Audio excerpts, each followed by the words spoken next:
Daily Show with CJ Nasello on RiverBender.com. Then that time I went and said goodbye.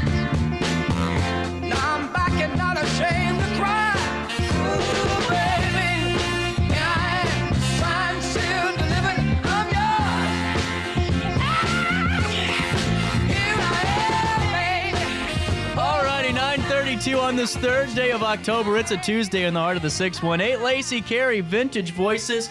Moment of truth before we get into this. Uh-oh. That microphone exploded on Margaret Freer, and I fixed it again. Okay.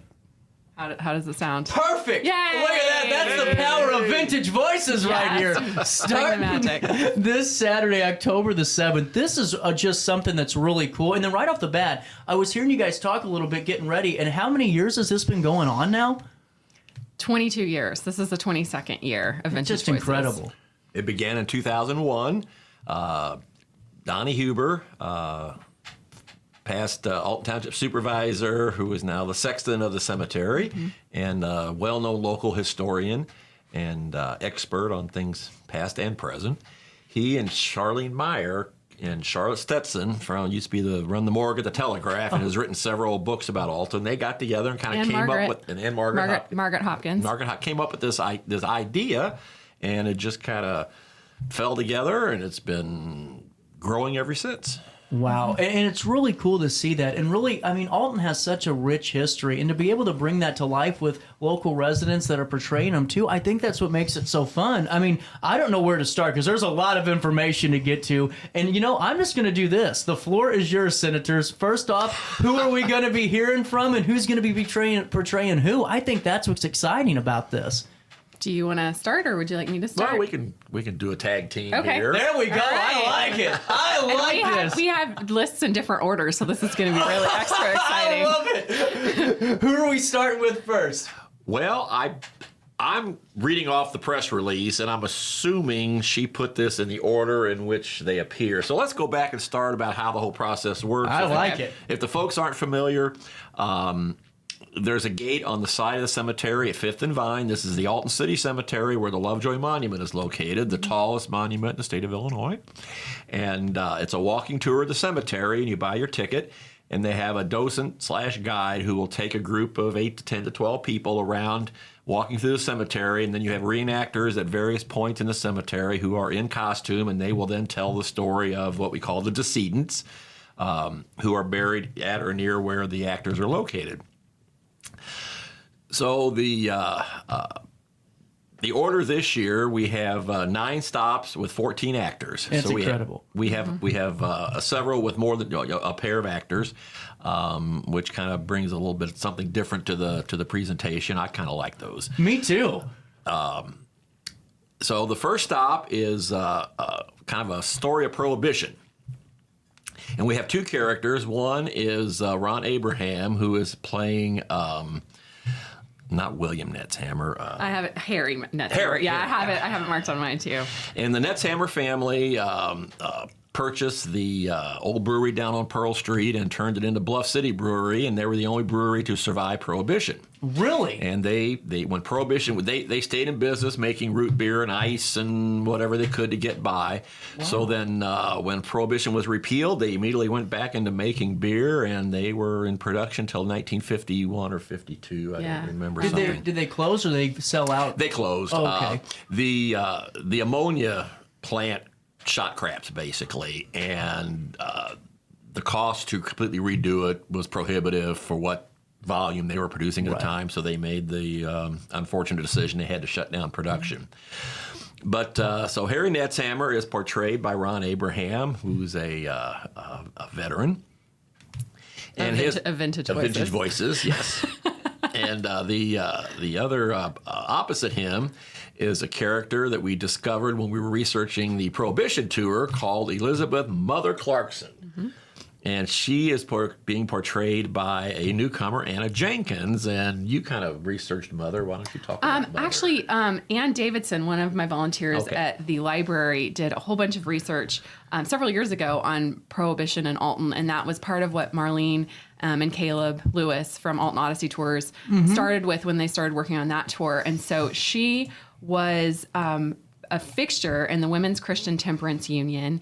and she was in her 90s when she died, and she was very, very focused on this. I think she got to vote.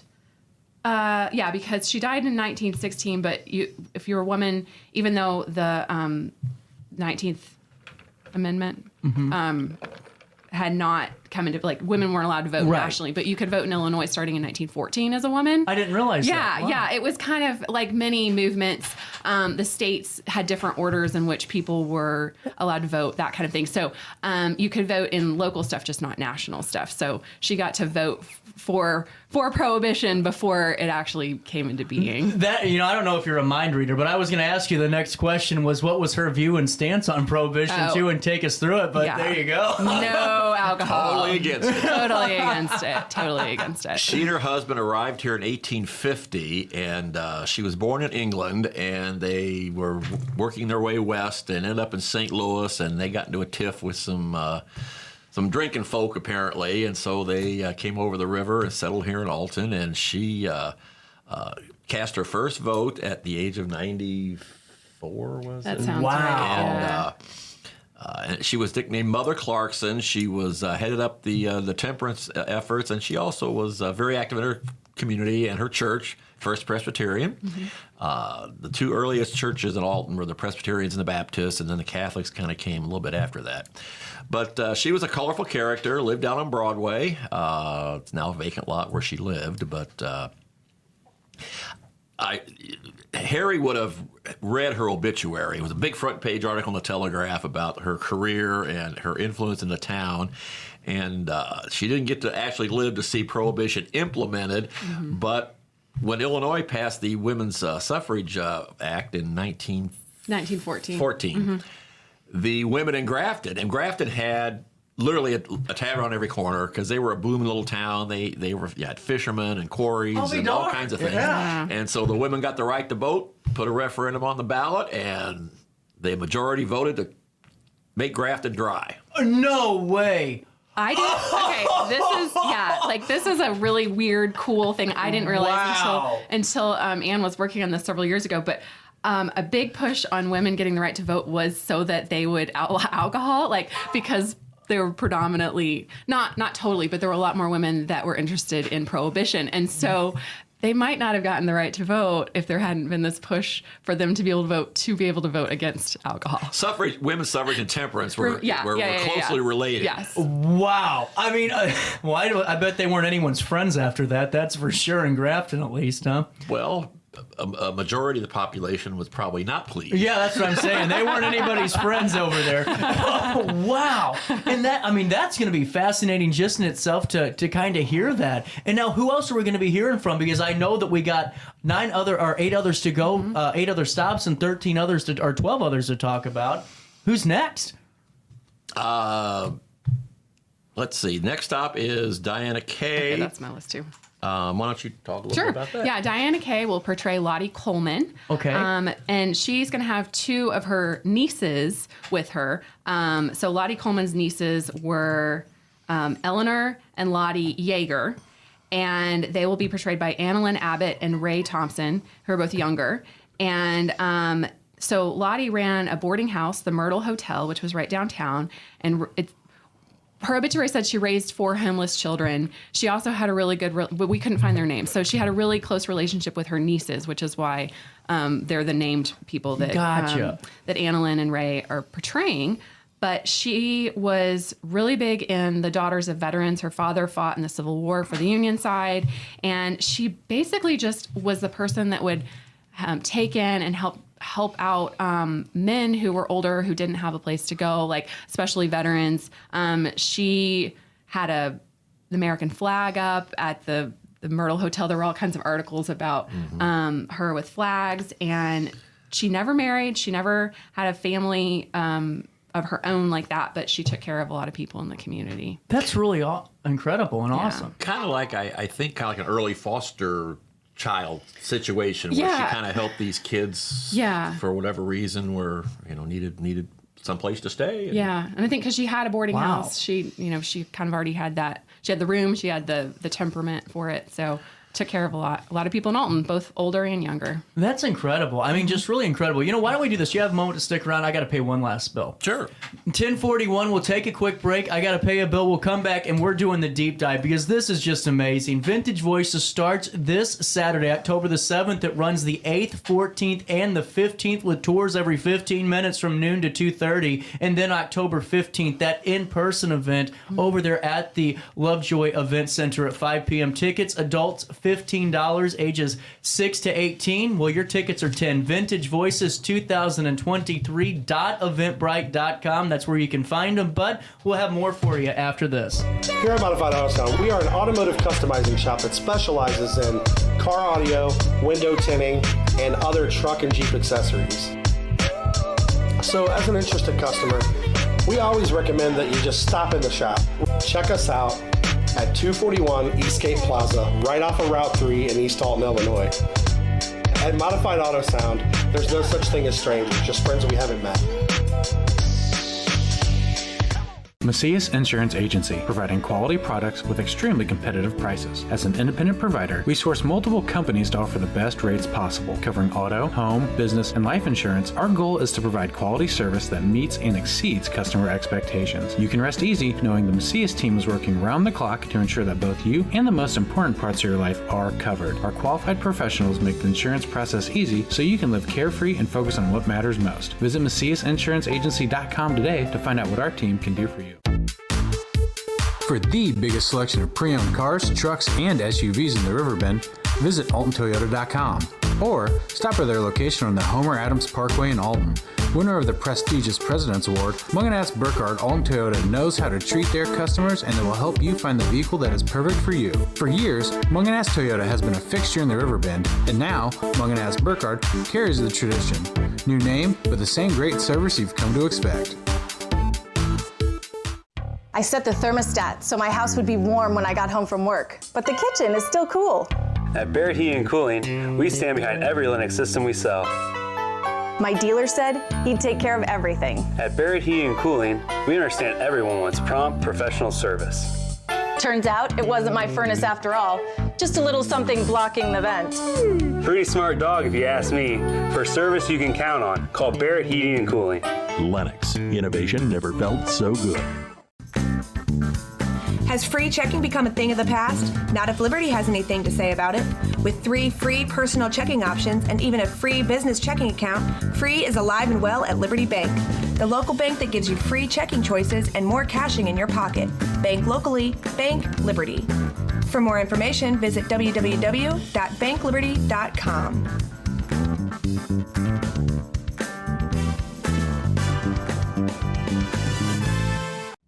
You're listening to Our Daily Show with CJ Nasello on RiverBender.com.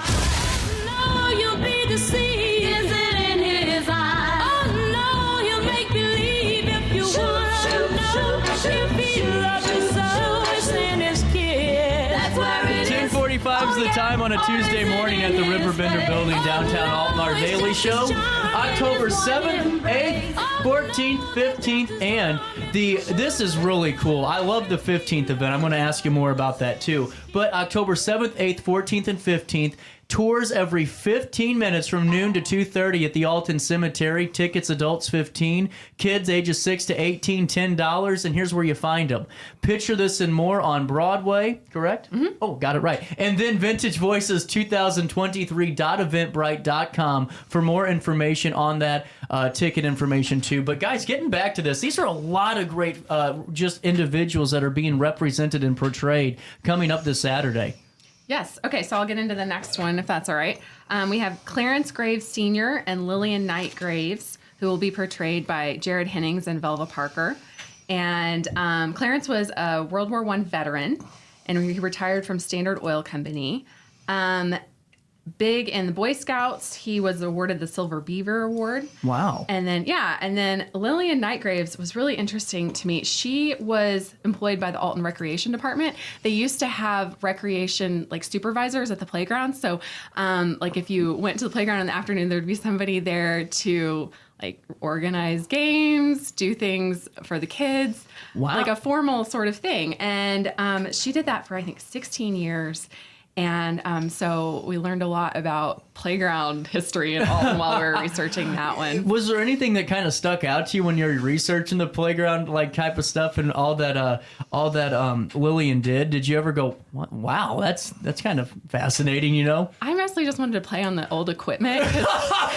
It looked really, really fun. I was kind of like born right at the edge of still like really fun but dangerous, and then like the switch over to like way, way, way safer, but where you have to kind of like pull yourself down the slide. And these slides were super tall and like really intense merry-go-round. So I got to look at lots of playground pictures, which we have in our collection. That was really fun. Well, being just slightly older than you. Back in the day, there were the Alton Parks and Recreation Commission oversaw all the parks and everything, and they had little pocket parks all throughout town. And I grew up on Brentwood, which runs between Albee and North Henry, just south of Little Theater. Mm-hmm. Well, Little Theater's here, and the Monument Sales is next to it. Behind that, and it's no longer there. They've closed it down. It was just a little building and a little playground, sandbox and maybe a slide or something. But each little pocket park had a parents group that kind of volunteered to oversee, and the Boy Scout troop I ended up belonging to was sponsored by the Hoffmeister Dads Club, which was Hoffmeister's Park, Northside Park, where the Ball Diamond is. And so, of course, it was somewhat segregated back then. Mm-hmm. And so the fact that Mrs. Graves was able to kind of break that barrier and actually work. And if you go out to the mall, they have, a lot of these historic pictures. Yes. And there's a picture of blacks and whites all there on the playground, which is kind of neat. And having been an old Boy Scout, I was working with Jared and Lily, and I'm co-directing with Diane. Right. Yes. So we split the group. So these are two of my characters, and Jared, who had not been a Boy Scout, he said, "Well, I found out he got the Silver Beaver Award." Well, he started the first African American Boy Scout troop in Alton. Wow, I didn't even realize that. And he also and the Silver Beaver is like the highest award you can get. Right. And you've got to really have contribute a lot to the Boy Scout movement over a long period of time. Like Dr. Bohr got one, and these guys that have been around for a long time. And for Mr. Graves to have received that award as an African American, back in the 60s probably, because he lived from 1896 to 1974, so he would have got this probably in the 60s, and that was quite an accomplishment for him. I would say so. I mean, that's just truly incredible. And like you said, just with, the differences and the segregations of the playgrounds, to kind of be the little bit of a trailblazer in that respect and kind of grab the kids and bring them in together is just huge. And what I like is that we're seeing voices and we're hearing voices, seeing faces from different generations. It's just not all, 1820s or 1860s Alton or 1870s River or Metroplex, whatever they called it then, or what they wanted to call it. There's different variations. I think that's what's fascinating. Before we go any further, can I ask you how you decide which ones we portray or which folks we portray? We haven't gotten any fights about it yet, but no, we usually have a list. Margaret and I, and Kerry always contributes to, have a list of probably 30 people, and then we look at the differences in generation and make sure that we have younger and older people and that we have African American and white, and we just try to make it balanced. Yeah. And you also look at, from a director standpoint, you have an idea of who could play that role. And we do have open auditions, so anybody out there next year, if you're interested, keep an eye out. We send out press releases. We have auditions at the YWCA. And every year we have at least one new person who we've never seen before, and they end up showing up and doing a tremendous job. And a lot of times then we say, okay, we've narrowed it down to 9 or 10, so the rest of them we'll throw on for the next year. Right. Yeah. And so then we kind of start, that'll become the start for the next year's selection. Really and cool. It's just, and where they're at in the cemetery, because, we can't have 8 people Yes. all right next to one another. Oh, yeah, I didn't even think about that. Sometimes is the hardest part. Really? Yeah. Last year we actually had to do some rearranging of, we took several people off, we're going to talk about it later, but Joseph Gratian was supposed to be on last year, and Margaret and I spent 3 hours in the cemetery before we gave up and said we can't make this work because he was too close to 2 other stops. So by taking him out, we could do the other 2 stops, but if we left him in, we were going to have to cut those or move someone away from their grave. And we move the actor, not the body. We don't. never move the body. That's right. Good disclaimer there. Yeah. So, who else are we portraying? Do you want to talk about Gratian? Or Yeah, well, okay. and when you brought him up, Joseph Gratian was a nationally known pipe organ builder who lived here in Alton, and he was a composer, a teacher, musician, and he's being portrayed by John Meehan, who is most well known for his longtime portrayal of Captain Benjamin Godfrey. And John just happens to be a church organist and choir director. No, I didn't realize, along with being the 5th Ward Alderman. and just recently appointed 5th Ward Alderman. And so he's been, saying, can't we do Gratian? Can't we do Gratian? And I said, well, we'll get to it eventually. So this year is his moment to be Joseph Gratian. And he talked about their main competitor was I think it was the Kilgan Organ Company in St. Louis, and there was a story going around that when Gratian died, one of the employees got wind of it at the Kilgan Organ Company in St. Louis and was running through the factory going, "He's dead! He's dead! Oh, Gratian, God! Gratian is dead!" Wow. So we get his business. You've never seen a more competitive industry, let me tell you. You wouldn't think pipe organs were that cutthroat, but apparently so. But he's installed organs all over the Midwest. He installed St. Paul's Episcopal had a Gratian organ. Yeah, St. Mary's also. Oh, wow. The first organ at St. Mary's was a Gratian organ. And so John's going to do a really interesting job. He always has a unique spin on his presentations.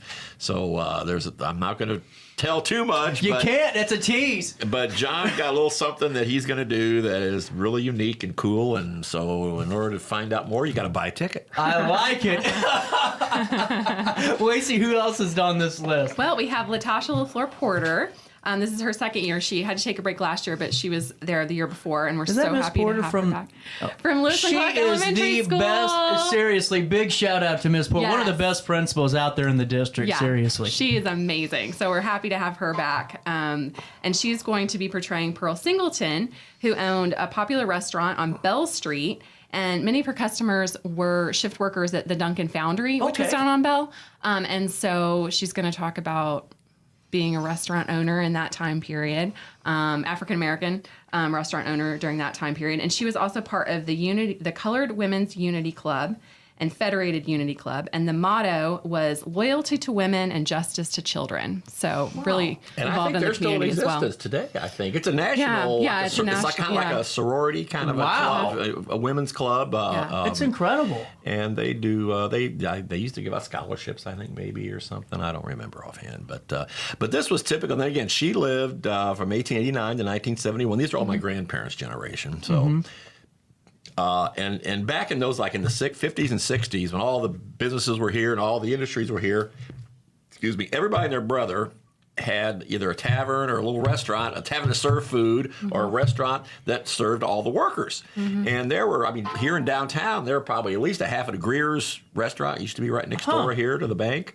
And I know one of our committee members, her grandfather had the tavern, which is now Bubby and Sissy's, and Grandma and Grandpa lived upstairs, and she cooked and he tended bar, and she said back in a little bitty place, and they'd serve 80, 90 plate lunches every day. These workers would come in, they'd have that's just incredible. Meatloaf, roast beef, a little blue plate special, throw it out, boom, boom, boom, and a couple beers and back to work. Oh man, that's just incredible. That's the way to do it. That's a work day. That's a work day. Second half of my day would go if I had a couple beers with You should have seen my Friday nights on the air. Take me through this. Who else is on this is awesome. These are great individuals to really bring to life starting this weekend. Well, the next one is a Vietnam War veteran. Oh, wow. And you also have to remember the Alton City Cemetery down the hillside that faces Pearl Street is the military prison, which technically is part of the cemetery, but it's military cemetery. Right. You said prison. I'm sorry, prison. I'm thinking of We were thinking Civil War that. prison. Yeah. Misspoke. The military cemetery is actually maintained by Jefferson Barracks. I did not know that. So they oversee the maintenance of it all, and that's where we have the annual wreath-laying ceremony. Margaret Hopkins chairs that event. And so you've got all those beautiful, military markers all there, and so veteran actor Sean Williams, who works as an assistant state's attorney over in Edwardsville, an African-American gentleman of great talent. And this is the year of this is the 50th year of the end of the Vietnam War. Our involvement. Our involvement, right. Yeah. Everybody, the great, the helicopter leaving the top of the building in Saigon is, anybody our age is that, that's picture is forever in your mind. So Sean is actually an Edwardsville High School graduate, but is buried in the military prison. So he's going to talk about his experiences during that time, and it's very moving. He does a great job. And the Vietnam War was actually the first one where U.S. troops were fully integrated. So there were some battalions in the Korean War that were integrated, but the Vietnam War is the first one where everybody was. Really? I did not know that. And getting me, Clarence Graves was a World War I veteran. He talked about serving in a segregated unit. Yes. And my mom's brother was in the Army in World War II, and he was a sergeant that he was over a black contingency because they were segregated back then. Right. Wow. It's just, these are just fascinating stories to hear. And just to, like you guys were hinting at or talked about earlier, Lacy, is just that palette of of a variety of just really interesting and really incredible folks that we're bringing to life again. And now we got a couple of minutes left, so who can we fit in one last time? Because this is just a tease of what you can expect, and you'll learn more in a second. All right. I think we can go through them quickly. Right. Anissa Reynoso, who is a new actor this year, will portray Mildred LaDawn Leake Cunningham, who was an organist also. We have several musicians. She played for St. John's Church and founded a traveling gospel choir. Wow. So, yeah. And then you want to talk about the Dodges, and then I'll do Angie Ranchweppy really quick. Our next couple is Joseph True Dodge and his wife, Mary Sargent. And they will be portrayed by Gail Drillinger and Jeff Pruitt. He was in the Union Army in the Civil War, came back and got involved in Steamboat and Railroad, very prominent in town. She was a member of First Presbyterian Church, and they were involved in establishing the original Decoration Day observances at Alton, now called Memorial Day. And we must say that Upper Alton has as far as we can tell, the oldest continuous Memorial Day parade in the country. First one was 1867. Beat that. There was one that was claiming Halloween for a while, and I was getting tired of it, but we lost it. We had COVID Halloween, didn't we? Did we have a Halloween? Oh, yeah. We had a COVID Memorial Day parade. That's right. I remember that. See, people try to take our credit a lot of the time. There's a town that says they had one in 1866, but they weren't continuous. Oh. So, it's like Alton Little Theater. It's the oldest continuous community theater in the state of Illinois. It's how, I'm telling you what, I told people that's how WWE beats people. They're the longest continuous. Days of Our Lives, Bold and Beautiful. You got to step it up. Doug and Julie. That's who else is left? Our last one, Debbie Manicky will portray Angie Ranchweppy. She was a charter member of the Alton Women's Home Association. We had somebody talk about that last year. So she's going to talk more about, I think she's going to talk more about coordinating the creation of Riverview Park. So if it weren't for Angie Schweppy, we would not have Riverview Park looking out over the bluffs and over the river. And her family home is still here in Alton at the end of Prospect Street, where you have Schweppy's Landing that goes out. And Janet Schweppy would be the great-granddaughter? I think that's right. Yeah. And she's excied about us portraying. We checked. The home is still in the original family, so I think it's like fourth generation Schweppy's. Janet is still living in the family home, and one of my favorite things is that Angie Schweppy, there's actually a wax figurine of her in the Illinois State Museum. There was a woman in 1929 who made 129 figures depicting outstanding women in Illinois history, and one of them is Angie Schweppy. There are several others from Alton, Harriet Haskell, and a couple more from Alton, but she's one of the wax figurines. That's just incredible. Yeah. Guys, thank you so much for hanging out with me and filling me in all. This is amazing. Our pleasure. So coming up October 7th, 8th, 14th, 15th, every 15 minutes from noon to 2:30. That's when the tours take off of the Alton Cemetery for Vintage Voices. Tickets $15 for adults ages 6 to 18. You're paying $10 at vintagevoices2023.eventbrite.com or at Picture This and More at 17 East Broadway. Lovejoy Event Center, real quick. What's going on there? Yeah. Oh, one thing. People can also buy tickets at the cemetery. Oh, so cool. They can get them Day at, of? Okay. day of Absolutely. at the cemetery. And then what's the 15th event at the Lovejoy? I wanted to ask quick details. Yes, that's the non-walking tour. So if you have trouble or you anticipate having trouble getting through the cemetery and you want to be able to sit and watch the actors, they just come forward and do their portrayal at the Lovejoy Center. And it takes about an hour and 10 to an hour to 15 minutes generally to make the entire walk. So it's over an hour walk. Absolutely. So if you got some mobility issues, we offer the non-walking tour, which had been previously at Jacoby's, but they were having some questions about renovations going on at the time, so we moved it to the Lovejoy Center on Piasaw Street. Well, that's a great location, you know, it really is. And I just think it's great. I mean, this is going to be a really fun event to attend and learn from. I mean, we have such a rich history. And guys, just thank you so much for stopping by. I will hope to see you at Vintage Voices one of those days, but I hope to see you back here tomorrow live at 9 for more of our daily show. On that note, have a great day, but most importantly, just try your best to stay out of jail. He once knew. Oh, yes, he did. He said he would.